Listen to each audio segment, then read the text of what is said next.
Okay, so now we're going to talk about the beginning of the fall, the end of the fall. Again, we're really basically touching this part, this pivotal part right here. Okay, originally we were directly connected to divine intelligence, so there was no fear, no anger, no rage, no imperfection, no lack, and we just felt loved and felt bliss and joy. Separation, all these illusions of fear started coming in, and when we believed that they were true, that's what we started creating. Okay, we created our fears, we created our own limitations, we created our lack, and we believed that it was true. This dimension is to show us, it's the mirror of everything that we're creating. So, the way it really truly works is that there is like hieroglyphics or computer language, looks like hieroglyphics to me, and it is passing through all the time. And our brain decides which drama, which game that we want to play. And when you come around to the end, it's really going to start coming down. The scariest dramas and fears that you could possibly imagine, and we're just going to say, I don't want to play that game. We are not going to grab a hold of it and say, that's mine. Grab a hold of this, that's mine. Grab a hold of this, that's mine. So we're just going to say, let it pass. I'm not playing that game. It's not real. Whatever phrase works for you is fine with me. For me, I just say, I don't want to play this game. I realize now that this whole dimension is nothing but a library of computer games.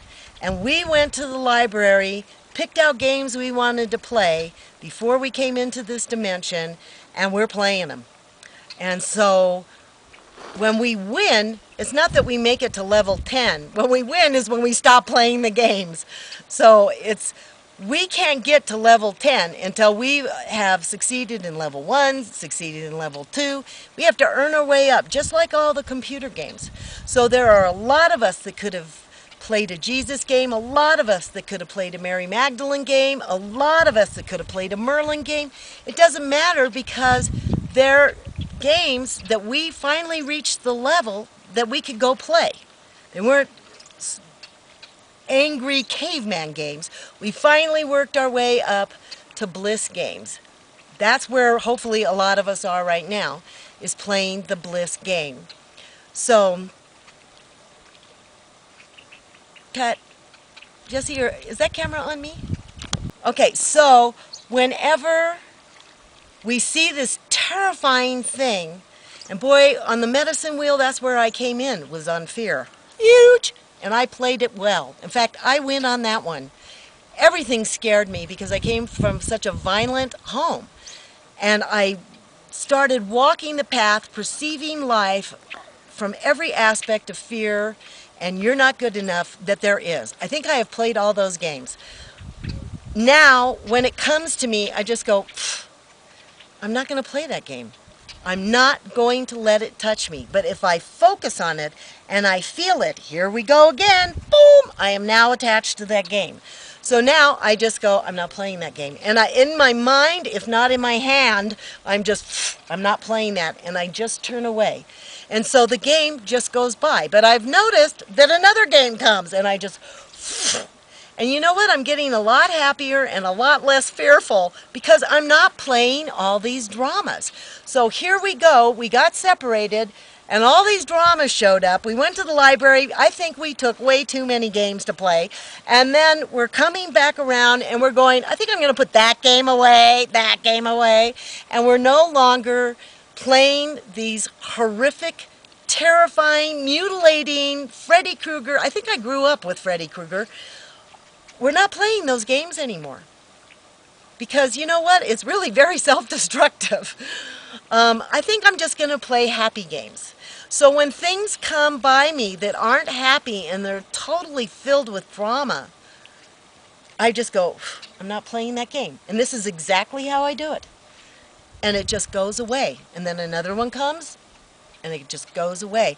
And I keep on moving forward to the light. Every time I stop and play one of these games, I'm not moving towards the light. And I am definitely not loving myself because I am beating the living daylights out of me. And I win on that one too. So through experience, which is the way I have to learn, I guess, I have chosen to love myself. And you know what? That's going to hurt me, so I don't think I want to do that anymore. I just want to be one and complete, not only with myself, but divine intelligence and everybody else who's stepping back into the one, the cosmic mind. When we step back into that cosmic mind, we're not going to need cell phones, we're not going to need machinery, we're not going to need technology. In fact, there will be a day that people will look back at this dimension, in this group of people, and say, God, they were so primitive, they had to use machines. They couldn't use it with their thoughts.